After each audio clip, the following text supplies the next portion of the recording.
Horror as a genre of entertainment is a bit weird. We get bored and just go, wow, I'm gonna go willingly traumatize myself for fun. Like, here's the thing, right? Do you remember the first horror anything to properly affect you? I do. Slenderman for the Xbox. I never even saw him. I just walked, and the sky got dark, the suspense got to me, and I saw the crackly little sparkle effect, and I couldn't face a door with light around it for months until I got my own Xbox and realised having light around the door isn't even a Slenderman thing. It's just a thing games do! And now, do you remember the last piece of horror media to scare you in the last 5 years? No! No, you don't, because it... Fuck off. You're not in this part of the video yet! So, what does this video's pretentious-ass title even mean? There's two real types of horror. There's terror, which is that slow building sensation feel when things are going wrong. You know, like when you're watching a spicy video on your phone and it suddenly goes silent. And you know, obviously, sometimes the terror doesn't get fulfilled. That's part of it. Sometimes it's just God jostling your connection to tell you to go outside. Sometimes there's horror. Horror is the visceral, instantaneous moment of fear. Like when you accidentally put the FNAF SFM video you were watching on the family Apple TV. That was a really overly specific example. Moving on. Originally, we really had to rely on terror because horror was really expensive. And in a book, you can't just write the words, and have someone shit themselves. But now, time has passed. Jump scares and horror in general has gotten a lot cheaper to produce. And, well, horror books have been quarantined almost entirely to dads sunbathing on a holiday. And it's because of that technological increase that horror is suffering. It's because of that increase that there are now content creators watching your horror who are literally paid to scream every oogly boogly and nay-nay you make your monster do. That was not a nay-nay. Not to mention the fact TikTok has managed to turn the average attention span into a multi-step algorithm based entirely on how many screens are on your screen. There just isn't a financial incentive to add terror to your game anymore. Because what is the point of building a slow, psychologically thrilling, philosophically questioning game? Slowly builds into a masterpiece over the course of about 45 minutes. When the average watcher needs a Subway Surfer clip to get through the first 8 seconds. That's a real statistic, sadly.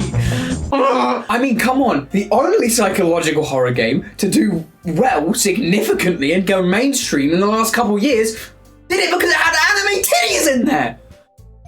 How the fuck do I segue from titties? It's me, a woogly boogly. I'm a really scary monster that just happens to look like a plushie that you could buy right now for $5.45. Now, mascot horror wasn't always like this. It wasn't always just some blatant cash grab that puts just enough effort to make some stupid half game so that it gets into a Markiplier video, and then they can take all of that marketable plushie money. Originally, it was the last hurrah of a man who had been trying at game development, and repeatedly told, stop. All the stuff in your game is too creepy. He was like, creepy? I'm gonna show you creepy. And it worked. This man became single-handedly responsible for staining the gaming chairs of Let's Players everywhere yellow, and occasionally brown. He made a masterpiece of a game, and the other ones, although I have to admit, very good designs, better. Stop! Horror inherently, two human beings, not as a genre, as an emotion, works off of the unknown, off of that feeling, not knowing what's around the corner or what it will do to you. And mascot sorry, no, I can't do it anymore. I'm calling what it's actually called. Digitized plushie marketing does not work off of fear of the unknown. It works off of shoving as many stupid half-baked characters down your gullet as it can so it can sell them to your children. I'm not buying the mouse pad. He was in the game for 2 minutes. The idea of What if plushies, but evil, would be better if they were actually evil enough that you couldn't sell them to children? Then you wouldn't make as much money, would you? Failure. I know everything about what makes you human. Can you go? I'm not.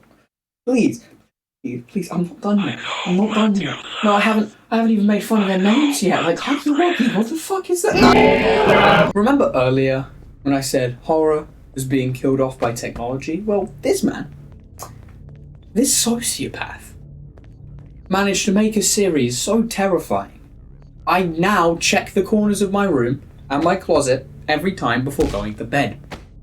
This is not a joke. The single scariest thing I've seen in my entire life, playing off of basically every fear I have in a slow, tense manner with incredible world building that beamed mental illness directly into my cranium.